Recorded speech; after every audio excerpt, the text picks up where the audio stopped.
Hey guys, what's up? Welcome back to the channel, and today let me show you how to use the Tradingview mobile app. Alright, it's gonna be a quick video. We're not gonna waste too much time on this one. Just gonna give you guys a quick step-by-step guide on how to get this done. So let's jump straight into it. Now the first step is to download the app. So you want to go ahead and download the Tradingview mobile app from the App Store for iOS devices, or get that from the Google Play Store for Android devices.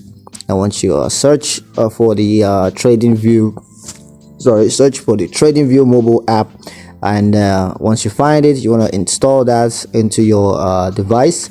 And once it's installed, you want to go ahead and open it up, and that will take us to step 2, which is to log into your account. So you want to log into your Tradingview account using your email address and your password. Now step 3, once you're logged in, you want to access charts and alerts. So you can access chart and alerts on the go. You can view your charts and alerts from anywhere on the mobile app. You can also use mobile specific features.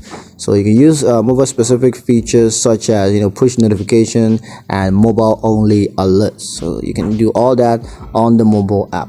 So yeah, that's pretty much it on how to use the Tradingview mobile app.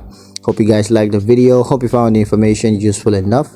If you did, like the video, comment down below, let me know what you thought. Share the video with your friends and subscribe to the channel if you haven't done so already. And I will see you guys in the next one. Peace.